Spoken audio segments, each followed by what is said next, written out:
¿Alguna vez te preguntaste cómo empezó realmente el mundo Pokémon? Porque cuando pensamos en Pokémon, imaginamos entrenadores, Pokéballs, Pikachu, gimnasios, Ash, etc. Pero todo esto apareció muchísimo después. Si uno junta toda la información que dejaron los juegos, las Pokédex, las ruinas, los libros de Sinnoh y Pokémon Legends Arceus, se puede construir algo parecido a una línea de tiempo. Y la verdad, es bastante más oscura e interesante de lo que parece. Porque antes de que existiera el tiempo, antes de que existiera el espacio, incluso la materia, no había absolutamente nada. Océanos, planetas, tampoco Pokémones o personas. Solo existía el vacío. Y según la mitología de Sinnoh, de este vacío nace un ser, Arceus. No como un Pokémon cualquiera, sino como el creador de todo. Arceus representa algo parecido a un dios creador. Pero Pokémon nunca lo dice directamente. Siempre usa palabras como el original, el primero, el que dio forma al universo, y eso hace que el misterio sea mucho más interesante. Una vez que Arceus existe, empieza a crear, pero no crea montañas, tampoco árboles. Lo primero que él crea son las reglas del universo. Y para eso aparecen tres Pokémon. El primero es Dialga, el segundo Palkia y después Giratina. Cada uno representa algo fundamental. Dialga controla el tiempo, porque sin el tiempo nada puede avanzar. Palkia controla el espacio, porque sin el espacio nada puede existir. Y Giratina es un tanto peculiar, que él representa un poco la antimateria, una especie de universo inverso, una realidad paralela.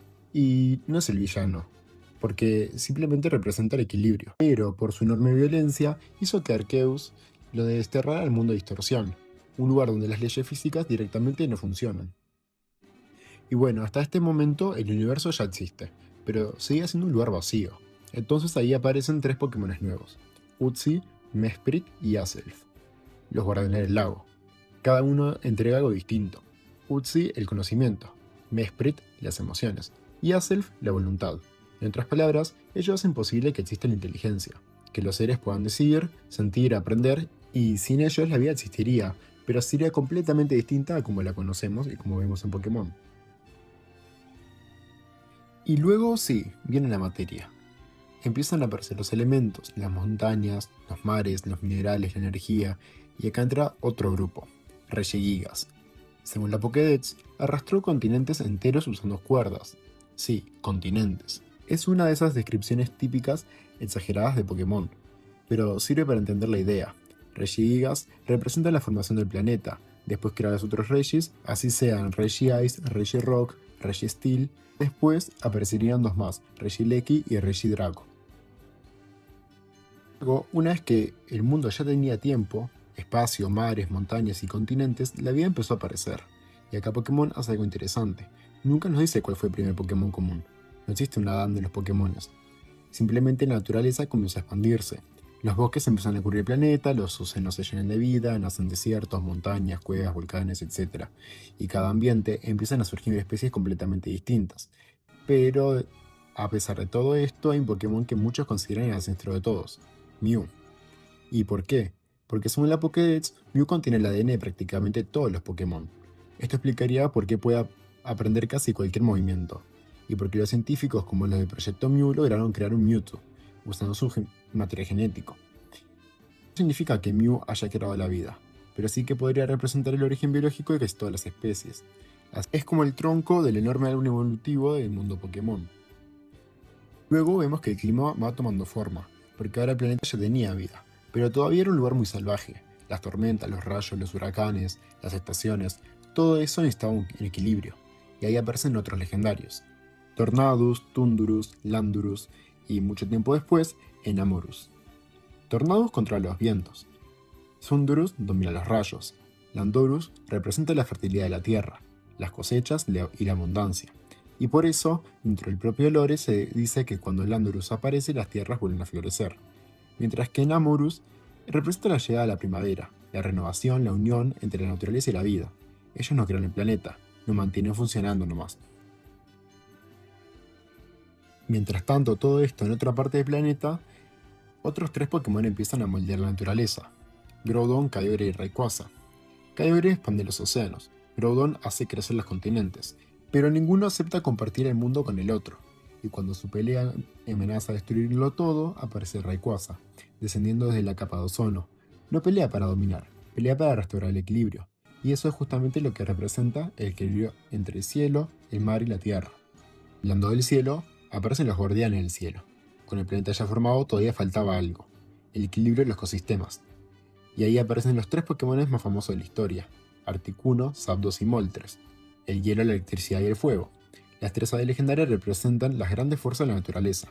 No controlan simplemente un elemento, sino que son parte del funcionamiento del clima, de las estaciones y del equilibrio ambiental. Como vimos en la segunda película, si falta alguno, se desestabiliza todo el mundo. Miles de años después, surgen otros guardianes, Entei, Raikou y Suicune. Según la leyenda, nacieron cuando Ho-Oh devolvió la vida a tres Pokémon que murieron en un incendio de la Torre Latón. Desde entonces, cada uno quedó ligado a la fuerza natural. Entei representa el fuego de los volcanes, Raikou representa los relámpagos y Suicune representa las aguas puras. Los tres recorren el mundo manteniendo ese equilibrio. No gobiernan, simplemente protegen. Pero incluso ellos tienen a alguien por encima, Ho-Oh y Lugia.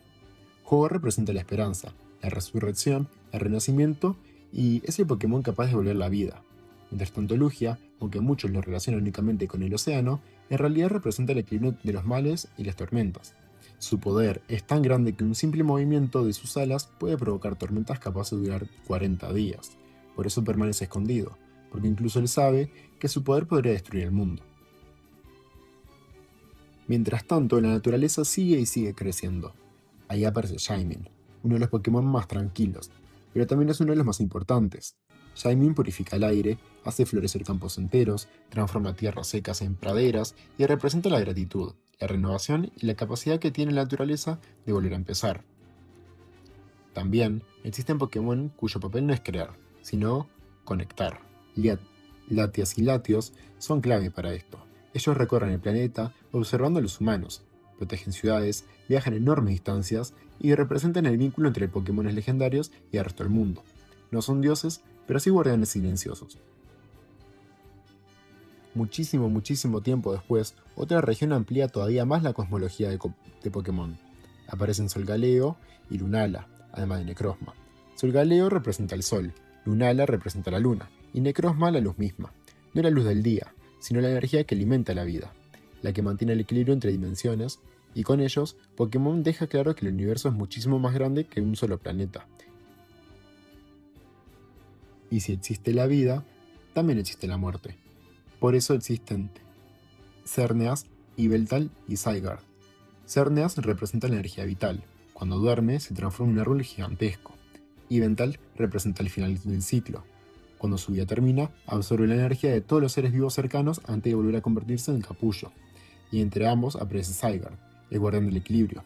No representa un elemento, representa el planeta entero. Es como si fuera el sistema inmunológico del mundo Pokémon. Cuando algo rompe el equilibrio, Zygarde despierta y actúa. Recién, mucho tiempo después, cuando el mundo ya estaba completamente formado, aparecen los humanos. Y esto es un poco curioso porque Pokémon jamás se explica de dónde vienen. Simplemente empiezan a convivir con los Pokémon. Al principio les tenían miedo, vivían escondidos y después comenzaron a respetarlos. Y con el paso del tiempo aprendieron a convivir. Las Pokéballs llegarían siglos más tarde, las ciudades también. Todo lo que conocemos, Ash, Pikachu, el gimnasio, las ligas, ocurren 1000 años después de que el mundo ya existiera. Pero a todo esto, ¿los Pokémon son dioses? Y acá aparece una pregunta que Pokémon nunca responde del todo, que Arceus parece un dios, pero sigue siendo un Pokémon.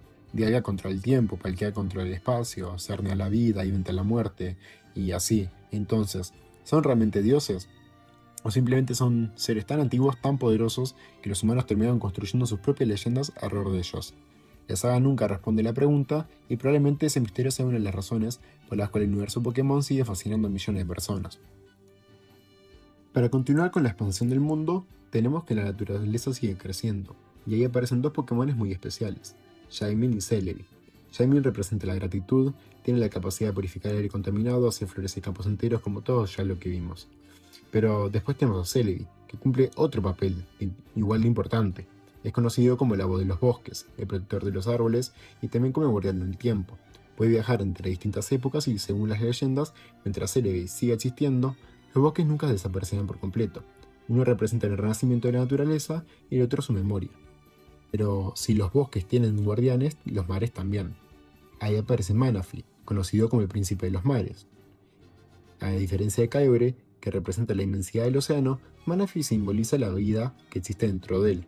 Tiene la capacidad de conectar emocionalmente con cualquier ser vivo, y de él nacen los Fiones, pequeños Pokémon que continúan ese ciclo de vida marina. No gobierna el océano, sino que lo protege.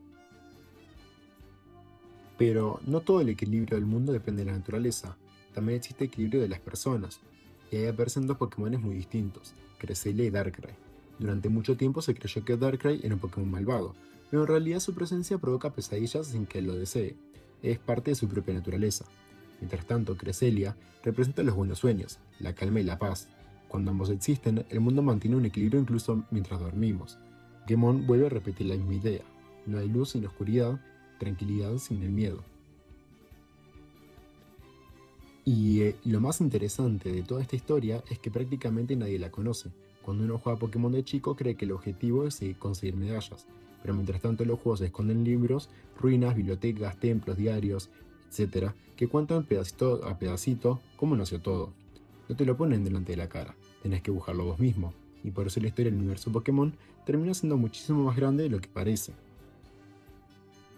Al final, Pokémon nunca fue solamente una serie sobre capturar criaturas, construyó una mitología enorme, con dioses, con creación del universo, dimensiones paralelas, vida, muerte, etc., con preguntas que todavía hoy siguen sin responderse. Y quizás esa sea una de las razones por las que Pokémon sigue siendo tan especial, porque debajo de los combates, los gimnasios y los Pikachu hay un universo entero esperando a que alguien se tome el tiempo de descubrirlo. Si te gustan este tipo de videos, por favor suscríbete y déjanos tu me gusta, nos ayudaría muchísimo. Nos vemos en la próxima, este fue Connie Ryu.